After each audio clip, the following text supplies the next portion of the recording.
What are the best games of the year for iPhone and Android phones? From shooters to role-playing games, we take a look at the games that got us hooked the most this year. And we're starting with the biggest release, Call of Duty Mobile. Call of Duty Mobile quickly became the most downloaded game soon after being released on the Apple App Store and the Google Play Store. And of course a lot of this has to do with brand recognition. But make no mistake, when it comes to first-person shooters on a phone, Call of Duty really is among the best. It is evident that a lot of effort was made to make the controls as smooth and precise as possible, considering the touch input. The fact that its matches play out on the most popular multiplayer maps in Call of Duty history makes it very easy to jump in and play for gamers that are familiar with the franchise. It doesn't support external controllers and it's unclear if it will in the future, although developer Tencent has said it's considering it. At number 2 we have Brawl Stars. Developer Supercell certainly knows how to make games that just blow up on mobile. We've all heard of Clash of Clans, right? In 2019, the company released Brawl Stars, which is an action-packed competitive hero-based shooter from bird's eye view. And again, it just became insanely popular in no time. The game is free to play and you can get a lot of matches from it without needing to pay. As you can probably imagine, you can pay money to unlock heroes or level up faster instead of grinding for them. Next up on the list comes Sky Children of the Light. This is a beautiful 3D platformer that sends you on a journey to find some fallen stars and restore them. It has a meditative quality to it, with beautiful visuals and soft ambient sounds. It also has a multiplayer element, as you can see other players being on the same journey as you. While the gameplay itself is strictly single player, the game does carry that sense of a shared goal and camaraderie as you run alongside many shadows of others. It's a free-to-play game that is out on iOS and available as an early access app for Android. Number 4 is Dota Underlords Auto Chess. Auto Chess has been an unexpected hit. It started out as a mod for Dota 2, then moved on to being its own thing as a separate mobile and PC game.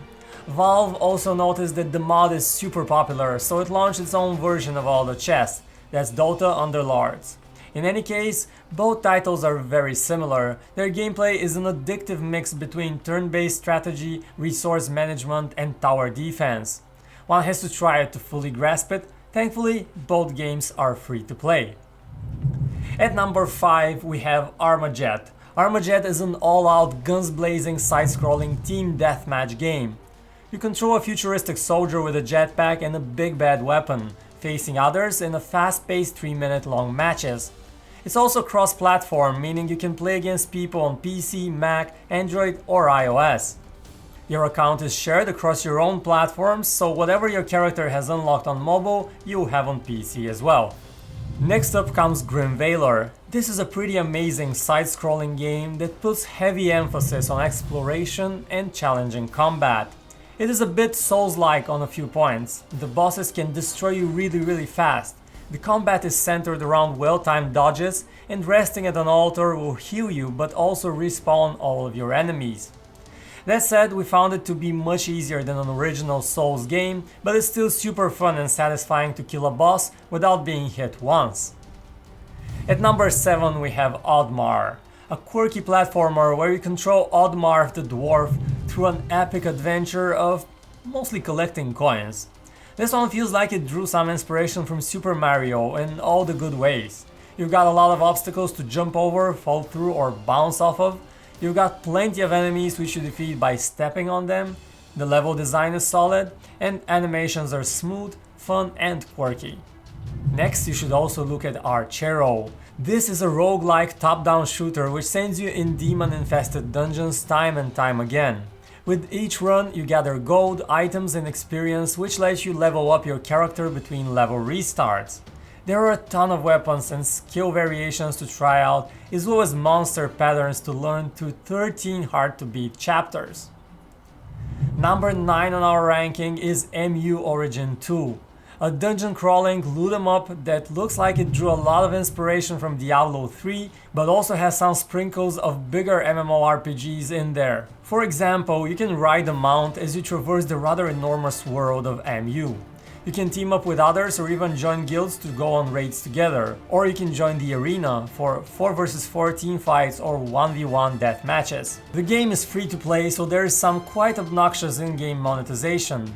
For example, paying users can literally buy experience points, which is basically half the RPG game experience, so maybe it will be a good idea to stay away from PvP and just try the quests first. Last, at number 10, but definitely not least, is Stardew Valley. Stardew Valley is an oddball farming simulator game that somehow became viral. The game has been available on multiple platforms over the past 3 years and finally made it to mobile in 2019. Don't be deceived by the pixel art, the game is deceptively deep. It has a ton of seeds to plant, barn animals to care for, and villagers to build bonds with. There's even some light battle elements as you fend off beasts that are hiding around your land, and a strong social component if you choose to go multiplayer. And this rounds up our top 10 of the best games of the year. There were dozens if not hundreds of high quality games out there, and we didn't even scratch Apple Arcade titles, so of course some great games did not quite make the cut. But that's the beauty of YouTube. You can go into the comments and tell us which game you think should have been included and which one is your favorite. Thank you for watching this video. If you enjoyed it, don't forget to give it a thumbs up, and why not subscribe to our channel for more. My name is Vic, this is PhoneArena, and I will talk to you in the next one.